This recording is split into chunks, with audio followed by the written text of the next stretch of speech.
Hello, everyone. It's Charlton. Please subscribe to my channel and give me a like down below. I would greatly appreciate it.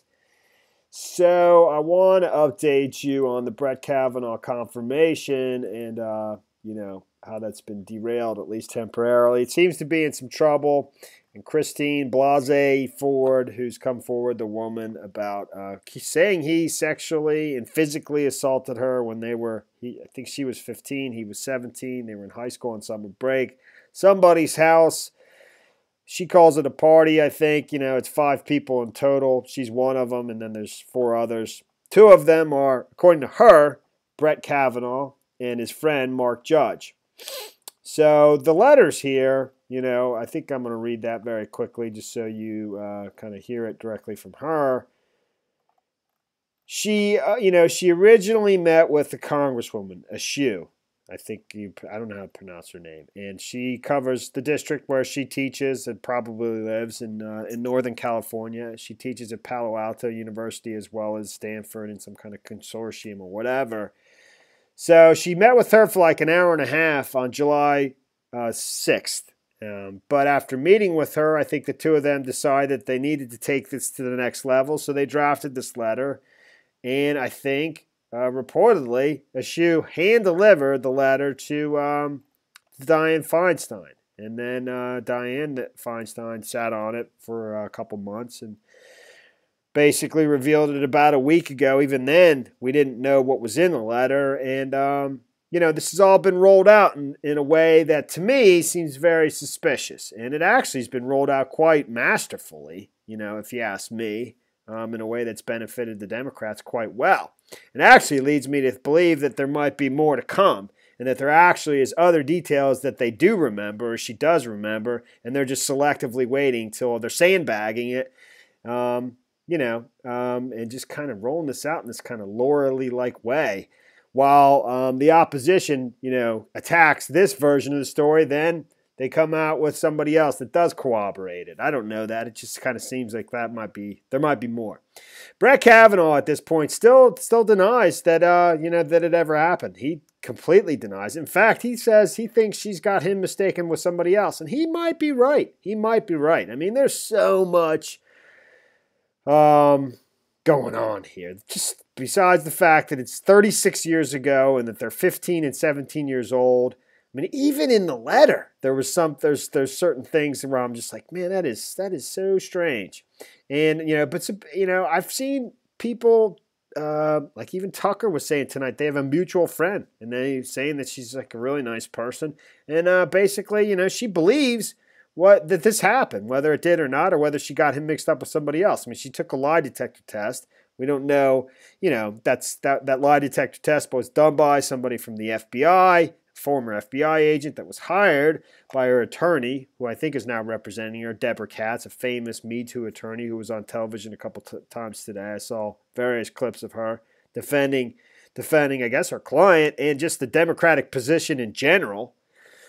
So, but they're going to be testifying, the 2 of them. They're going to have a hearing Monday, a week from today. Well, it's not Tuesday, but Monday morning at 10 a.m., the both of them, Kavanaugh and Christine Blasey Ford, are going to testify in public, before the Senate Judiciary Committee. So that should be pretty interesting. Definitely. I'm very much looking forward to it. I wish it was tomorrow. And he wanted to testify tomorrow, supposedly Kavanaugh did to exonerate, because he's saying, I didn't do this. And supposedly he spoke with Orrin Hatch today, the senator from Utah, and Orrin Hatch was on CNN. And again, he just said that I think she has me mixed up with somebody else. I wasn't at the party she's describing. He doesn't remember ever being at the kind of party she's explaining. In fact, he says he didn't even know who this person was until she came forward. He had no idea who it was. That's according to him. So here's the letter, and there's just so much going on here. I mean, one of the things, it's a bit. I do have a big problem with how they've rolled this out, and it's just been done so perfectly for both the Democrats and this person. Where it's extremely difficult to basically, contest what she's saying because, one, they're only giving you out little bits of information. And just like I said, it's like they give you out something else the next round so that, you're just always on the defensive trying to figure out exactly what's next. And then you go to... But even they allowed her to basically completely remove any kind of information on her that's online. They've scrubbed her social media profile to entirely, except for this. Except for there's like this one picture of her with black shades on.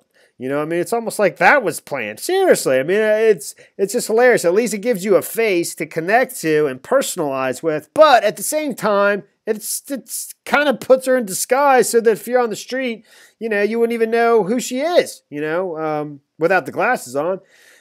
Obviously, we're going to know on Monday, and we didn't know that until today. But I'm just saying it's like not fair. Basically, one of the things she's saying, and her husband's defending her, naturally that they didn't come forward, or they thought it was so important to come forward because he's going to become the Supreme Court justice, and because of that, they had to do this. All right, but by that same very token, by that same very reasoning.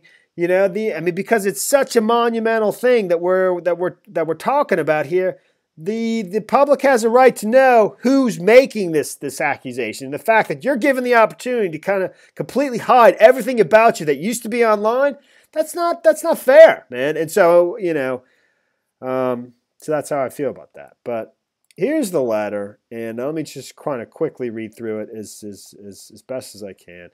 So, dear Senator Feinstein, I am writing with information relevant in evaluating the current nominee to the Supreme Court. As a constituent, I expect that you will maintain this as confidential until we have further opportunity to speak. Even that statement right there gives me a little bit of trouble. But Brett Kavanaugh physically and sexually assaulted me during high school in the early 1980s. He conducted these acts with the assistance of Redacted. Redacted is Mark Judge. Everybody knows who it is by now. And, in terms of, I'll just comment a little bit as we go, but she says physically and sexually assaulted me in high school. Today, her attorney, the Me Too attorney, Deborah Kratz, was saying that she is characterizing it, she being Christine Blasey Ford, she's saying it's attempted rape, in quotes. I saw that in a couple different articles. So both were 1 to 2 years older than me and students at a local private school. The assault occurred in a suburban Maryland area home at a gathering that included me and 4 others. Kavanaugh physically pushed me into a bedroom as I was headed for a bathroom up a short stairwell from the living room. They locked the door and played loud music, precluding any successful attempt to yell for help. Kavanaugh was on top of me while laughing with Mark Judge, who periodically jumped onto Kavanaugh. They both laughed as Kavanaugh tried to disrobe me in their inebriated state. With Kavanaugh's hand over my mouth, I feared he may inadvertently kill me.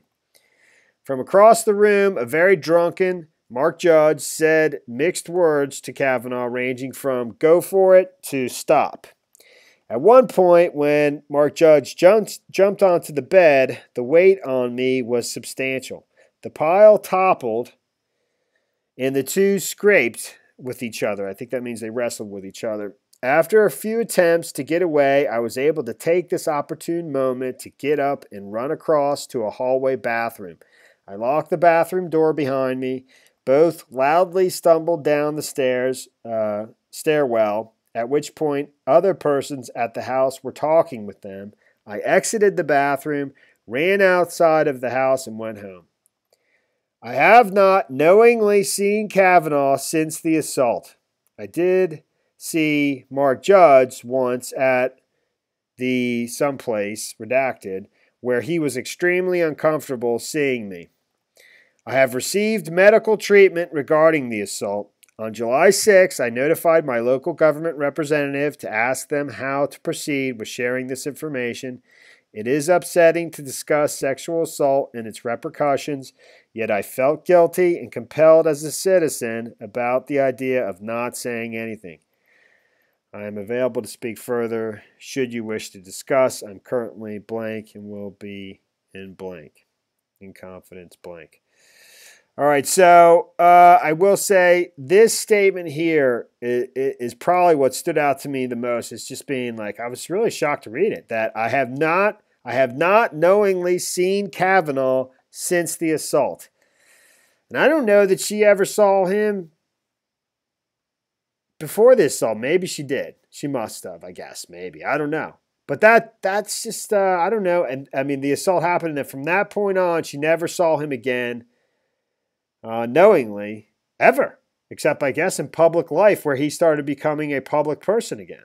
You know, like being famous in the Bush administration, being a federal judge or whatever. It seemed really strange to me. And then it says I've received medical treatment regarding the assault. But I don't know if that's in the Washington Post article. It said, you know, she and her husband were doing couples therapy, and it was 2012 when she first discussed this. She never discussed it with anybody until 2012. It was in 1982. It was exactly 30 years later. She never told anyone until 30 years later. So when she says, I've received medical treatment regarding the assault, I don't know if that's the couples therapy in 2012 or if she had something prior to that. In any event, you know, I mean, we're gonna hear more. Come Monday. We'll see, man. We'll see. I don't know. I just don't know. I think that's about the extent of it. I really don't know that you need to know much more for now. I don't know if we're going to learn more or what. It's pretty strange, man. Pretty strange. I don't know, dude. I don't know what to make of it all. I'm not a big fan of this Me Too movement. I don't even know if I said it in the beginning of this. I've done this video 50 times, and I end up putting my foot in my mouth because I've grown to despise this Me Too movement. I really have. I think it's one of the worst things we've ever done, and I think we could do way better. I really do. Not a fan at all. I think I'm going to leave it there, man. Thanks for watching my videos. Please subscribe to my channel. Give me a like down below. And I'll see you in the next video. Later, man.